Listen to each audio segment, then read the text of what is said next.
Hi all, welcome to Competitive Cracker. ഞാൻ റബീഹ.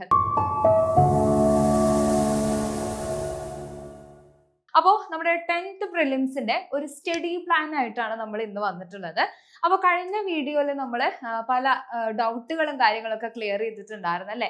ഇനിയിപ്പോൾ പഠിച്ചു തുടങ്ങാനുള്ള സമയമുണ്ടോ, എക്സാമിന് മുന്നോടിയായിട്ട് നമുക്ക് ഈ സിലബസും കാര്യങ്ങളൊക്കെ കവർ ചെയ്യാനായിട്ട് പറ്റുമോ എന്നുള്ള ഒരുപാട് ഡൗട്ട്സും കാര്യങ്ങളൊക്കെ നമ്മൾ ക്ലിയർ ചെയ്തിട്ടുണ്ടായിരുന്നു.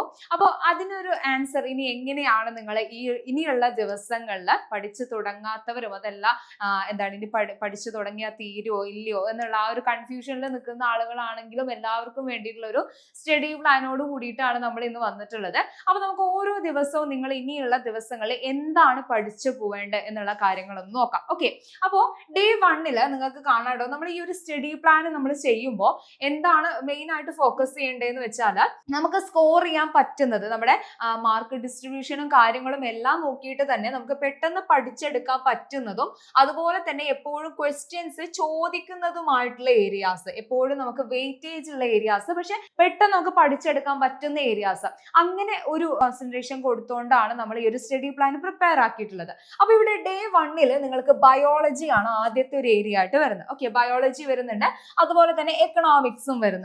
ബയോളജിയിൽ നമ്മൾ നോക്കുമ്പോൾ പ്രധാനപ്പെട്ട ഭാഗങ്ങൾ അതിലെപ്പോഴും ക്വസ്റ്റ്യൻസ് റിപ്പീറ്റഡ് ആയിട്ട് നമുക്ക് PSCയുടെ ഒരു ക്വസ്റ്റ്യൻ പേപ്പർ എടുത്താൽ നമുക്ക് കാണാൻ പറ്റുന്ന ഏരിയാസ് ഇവിടെ നോക്കിയാൽ നമ്മുടെ ജീവശാസ്ത്രവും പൊതുജനാരോഗ്യവും എന്ന് പറയുന്ന ഏരിയയിൽ നമ്മുടെ ഈ പറയുന്ന സാംക്രമിക രോഗങ്ങളും രോഗകാര്യങ്ങളും വളരെ ഇമ്പോർട്ടന്റ് ആയിട്ടുള്ള ഒരു ഏരിയ ആണ്. എപ്പോഴും ക്വസ്റ്റ്യൻസ് നിങ്ങൾ പ്രീവിയസ് ഇയർ ക്വസ്റ്റ്യൻസ് അനലൈസ് ചെയ്ത് പോവുകയാണെങ്കിൽ തന്നെ നിങ്ങൾക്ക് മാർക്ക് ഇവിടുന്ന് കിട്ടും എന്നുള്ളതാണ്. അതുപോലെ തന്നെ ജീവിതശൈലി രോഗങ്ങൾ എന്ന് പറയുന്നത് മറ്റൊരു പ്രധാനപ്പെട്ട ഏരിയ ആണ്. ഈ രണ്ട് ഭാഗങ്ങളാണ് നമുക്ക് ഈ ഒരു ഭാഗത്ത് നിന്ന് ആദ്യത്തെ ഡേയിൽ നമുക്ക് പഠിച്ചു പോകാനുള്ളത്. അപ്പോൾ എപ്പോഴും ക്വസ്റ്റ്യൻസ് റിപ്പീറ്റഡ് ആയിട്ട് ചോദിക്കുന്ന ഏരിയ ആണ്, മാർക്ക് പെട്ടെന്ന് സ്കോർ ചെയ്യാനും പറ്റുന്ന ഒരു ഏരിയ ആണ്.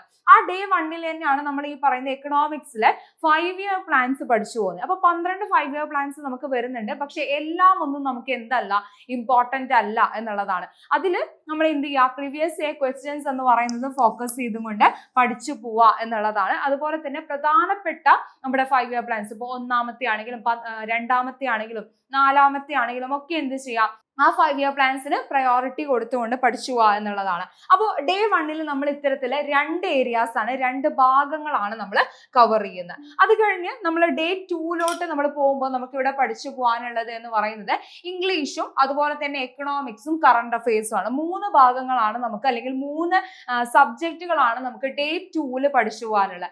ഡേ 2 നമ്മുടെ ഇംഗ്ലീഷിൽ നമ്മൾ നോക്കുന്ന സമയത്ത് ഏതൊക്കെയാ വരുന്നത്, ഇംഗ്ലീഷിൽ നോക്കിയാൽ നമ്മുടെ ഈ പറയുന്ന ആർട്ടിക്കിൾസ്, ഓക്കെ, ആർട്ടിക്കിൾസുമായി ബന്ധപ്പെട്ടുകൊണ്ടുള്ള കാര്യങ്ങൾ നമുക്ക് പഠിച്ചു പോകാനുണ്ട്. ഓക്കെ, എന്താണ് ആർട്ടിക്കിൾസ്, സിംഗുലർ പ്ലൂറൽ വെർബുകൾ ഏതൊക്കെയാണ് വരുന്നത് എന്നുള്ള കാര്യങ്ങളൊക്കെ അവിടെ നമുക്ക് നോക്കി പോകാനായിട്ടുണ്ട് ഇംഗ്ലീഷിന്റെ ഭാഗത്തുനിന്ന്. അതുപോലെ തന്നെ എക്കണോമിക്സിൽ നമ്മൾ രണ്ടാമത്തെ ഡേയിൽ നമ്മുടെ പ്ലാനിംഗ് കമ്മീഷനുമായി ബന്ധപ്പെട്ടുകൊണ്ട് നീതി ആയോഗുമായി ബന്ധപ്പെട്ടുകൊണ്ടുള്ള കാര്യങ്ങളൊക്കെയാണ് ഡേ 2 നമ്മൾ എക്കണോമിക്സിന്റെ ഭാഗത്തുനിന്ന് നോക്കുന്നത്. അതുപോലെ തന്നെ നമ്മുടെ ഒരു പ്രധാന ഏരിയ ആണ് ഈ പറയുന്ന കറന്റ് അഫയേഴ്സ് എന്ന് പറയുന്നത്.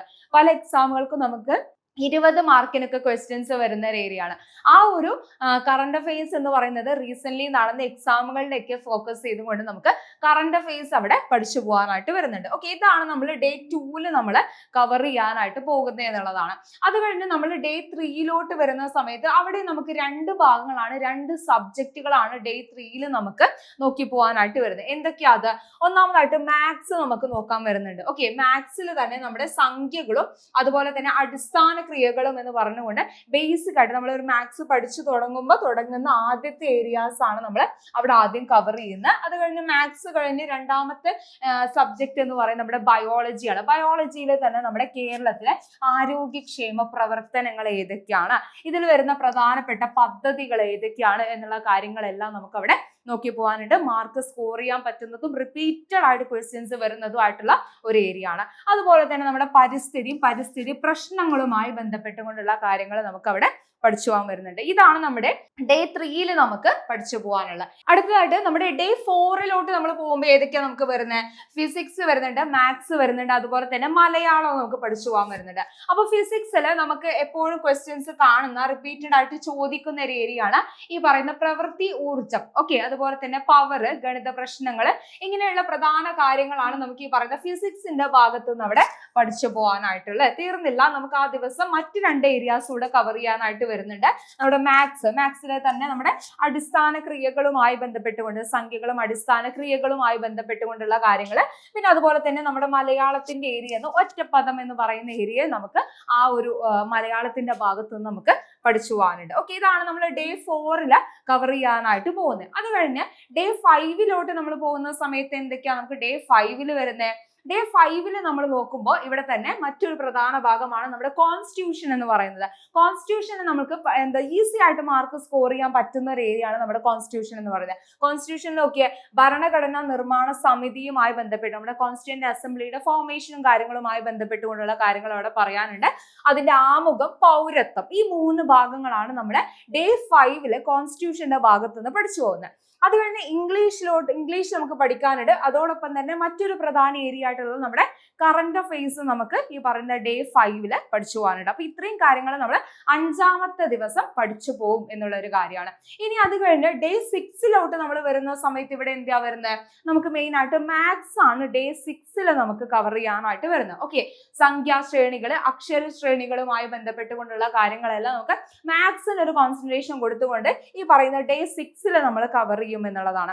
അത് കഴിഞ്ഞ് നമ്മൾ ചുമ്മാ പഠിച്ചു പോയിട്ട് കാര്യമല്ല, കൃത്യമായിട്ട് നമ്മൾ എന്ത് ചെയ്യണം? ഈ പറയുന്ന റിവിഷൻ എന്ന് പറയുന്നത് ചെയ്തു പോകേണ്ടത് ഇമ്പോർട്ടന്റ് ആണ്. അപ്പൊ അതിൽ നമ്മൾ എന്ത് ചെയ്യും? ഡേ 7 നമ്മൾ എത്തുന്ന സമയത്ത് ഈ 6 ദിവസവും നമ്മൾ പഠിച്ച കാര്യങ്ങൾ 7ാമത്തെ ദിവസം നമ്മൾ ഫുള്ളായിട്ട് അങ്ങ് കവർ ചെയ്ത് പഠിച്ച് എന്ത് ചെയ്യും? ഒന്നുകൂടെ ഒന്ന് റിവൈസ് ചെയ്ത് ഈ ഭാഗത്ത് നിന്ന് വന്നിട്ടുള്ള പ്രീവിയസ് ഇയർ ക്വസ്റ്റ്യൻസും കാര്യങ്ങളെല്ലാം അനലൈസ് ചെയ്തുകൊണ്ടാണ് നമ്മൾ ഡേ 7 പോകുന്നത് എന്നുള്ളതാണ്. ഓക്കെ, അപ്പോൾ എപ്പോഴും നമ്മൾ പഠിക്കുമ്പോൾ പറയുന്ന ഒരു കാര്യമാണ് പഠിക്കുക, അതോടൊപ്പം തന്നെ ഏറ്റവും ഇമ്പോർട്ടന്റ് ആയിട്ടുള്ള കാര്യമാണ് അത് റിവൈസ് ചെയ്ത് പോവുക. അപ്പൊ ആദ്യത്തെ 6 ദിവസം റിവൈസ് ചെയ്യുക എന്ന് പറയുന്നത് നിങ്ങളെ സംബന്ധിച്ചിടത്തോളം ബുദ്ധിമുട്ടാവില്ല. പക്ഷെ പിന്നീട് ഒരു 6 ദിവസം കഴിഞ്ഞ് പിന്നീട് ഒരു 6 ദിവസം കഴിഞ്ഞ് ഇങ്ങനെ ഒരുപാട് കാര്യങ്ങൾ റിവൈസ് ചെയ്ത് പോകുമ്പോൾ എന്ന് പറഞ്ഞാൽ റിവിഷൻ എന്ന് പറയുന്നത് അവിടെ ഇമ്പോർട്ടന്റ് ആണ്. ചിലപ്പോൾ നമ്മൾ കുറെ കാലം കഴിഞ്ഞ് ആദ്യത്തെ ഭാഗങ്ങളൊക്കെ മറന്നു പോയിട്ടുണ്ടാവും. അപ്പൊ അത് കൃത്യമായിട്ട് ഒരു ഇടവേളകളിൽ റിവൈസ് ചെയ്തുകൊണ്ട് പോവുക എന്നുള്ളതാണ് നമ്മൾ ചെയ്യേണ്ടത്. അപ്പൊ അതിനൊരു പ്രത്യേക ദിവസം അല്ലെങ്കിൽ 1-2 ദിവസം താഴോട്ട് വരുന്ന സമയത്ത് ഒരുപാട് കാര്യങ്ങൾ നമുക്ക് പഠിച്ചു തരാൻ വരുന്ന സമയത്ത് എന്താണ് 2 ദിവസമൊക്കെ നമുക്ക് എന്ത് വേണ്ടി വരും? റിവിഷന് വേണ്ടി മാത്രമായിട്ട് നമ്മൾ മാറ്റി വെക്കേണ്ടി വരും എന്നുള്ളത്. അപ്പൊ ഈ ഒരു ഓർഡറിലാണ് നമ്മുടെ കോമ്പറ്റേറ്റീവ് ക്രാക്കറിലാണെങ്കിൽ നമ്മുടെ കോഴ്സുകൾ നമ്മൾ പോകുന്നത് എന്നുള്ളത്. അത് കഴിഞ്ഞ് ഡേ 8, 9, 10 ഒക്കെ പറഞ്ഞ് ഒരുപാട് ദിവസങ്ങൾ അതിനൊപ്പം ഒന്ന് എന്ത് വരുന്നുണ്ട്? റിവിഷൻ ഡേയും നമുക്ക് വരുന്നുണ്ട് എന്നുള്ളതാണ്. ഓക്കെ, അപ്പൊ ഈ ഒരു പ്ലാനിലായിരിക്കണം, ഒരു ചിട്ടയോട് കൂടിയിട്ടായിരിക്കണം നിങ്ങളുടെ ഓരോ ദിവസവും നിങ്ങൾ പഠിച്ചു പോകേണ്ടത്. ഓരോ ദിവസം തരുന്ന ഏരിയാസ് എന്ന് പറയുന്നത് എന്ത് ചെയ്യുക? കൃത്യമായിട്ട് കവർ ചെയ്തുകൊണ്ട് തന്നെ പോവാനായിട്ട് ശ്രദ്ധിക്കുക എന്നുള്ളതാണ്. ഓക്കെ, അപ്പോൾ ഇതുപോലെ ഓരോ ദിവസം കൃത്യമായിട്ടുള്ള ഒരു പ്ലാനോട് കൂടിയിട്ട് നിങ്ങൾ എന്ത് ചെയ്യണം? ഓരോ ദിവസം പഠിച്ചു പോകണം എന്നുള്ളതാണ്. അപ്പൊ ഇത് തന്നെയാണ് കോമ്പറ്റേറ്റീവ് ക്രാക്കറിലാണെങ്കിൽ നിങ്ങൾക്ക് പ്രൊവൈഡ് ചെയ്യുന്നത്.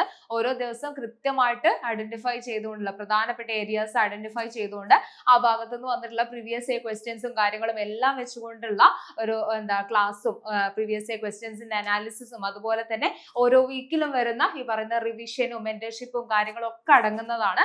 അപ്പൊ 2026 നമുക്കറിയാം ഒരുപാട് എക്സാമുകൾ കാര്യങ്ങളാണ് ഓരോ ലെവലും, 10th ലെവലാണ്, +2 ഡിഗ്രി ലെവലൊക്കെ ആണെങ്കിലും നമ്മൾ കാത്തിരിക്കുന്നത്. അപ്പൊ കൃത്യമായിട്ടുള്ള ഒരു സ്റ്റഡി പ്ലാനോട് കൂടിയിട്ട് പഠിച്ചു വേണ്ട ദിവസങ്ങളാണ് ഇനി നമ്മുടെ മുന്നിലുള്ളത്. അപ്പൊ നിങ്ങൾക്കായിട്ട് കോമ്പറ്റേറ്റീവ് ക്രാക്കറിലെ പുതിയ ബാച്ചുകളും കാര്യങ്ങളും എല്ലാം നമ്മൾ സ്റ്റാർട്ട് ചെയ്തിട്ടുണ്ട്. 10th പ്രിലിംസിന്റെ, ഡിഗ്രീന്റെ, RRB എല്ലാ ടൈപ്പിസ്റ്റിന്റെ എല്ലാത്തിന്റെയും ഏത് എക്സാമിന് പ്രിപ്പയർ ചെയ്യുന്ന ആളുകളാണെങ്കിലും നിങ്ങൾക്കുള്ള കോഴ്സുകളും കാര്യങ്ങളൊക്കെ നമ്മൾ സ്റ്റാർട്ട് ചെയ്തിട്ടുണ്ട്. ഇപ്പൊ ഈ പറയുന്ന റിപ്പബ്ലിക് ഡേയും കാര്യങ്ങളൊക്കെ പ്രമാണിച്ചുകൊണ്ട് ഒക്കെ ആയിട്ട് അതിന്റെ കണ്ടിന്യൂഷൻ ആയിക്കൊണ്ടും പ്രത്യേക ഓഫറുകളും കാര്യങ്ങളൊക്കെ കൂടിയിട്ടാണ് ബാച്ചുകളൊക്കെ റൺ ചെയ്തുകൊണ്ടിരിക്കുന്നത്. അപ്പൊ ഈ ഒരു കോഴ്സിനെയും കാര്യങ്ങളെ കുറിച്ച് കൊണ്ടുള്ള കൂടുതൽ ഡീറ്റെയിൽസും കാര്യങ്ങളും അറിയുന്നതിനായിട്ട് നിങ്ങൾക്ക് സ്ക്രീനിൽ കാണുന്ന നമ്പറിൽ കോൺടാക്ട് ചെയ്യാവുന്നതാണ്. അപ്പോൾ കൃത്യമായിട്ട് തന്നെ ഒരു പ്ലാനോട് കൂടിയിട്ട് കൃത്യമായിട്ട് റിവിഷൻ ഒക്കെ ചെയ്തുകൊണ്ട് തന്നെ ഓരോ ദിവസങ്ങളും പഠിച്ചു പോവാം. Thank you.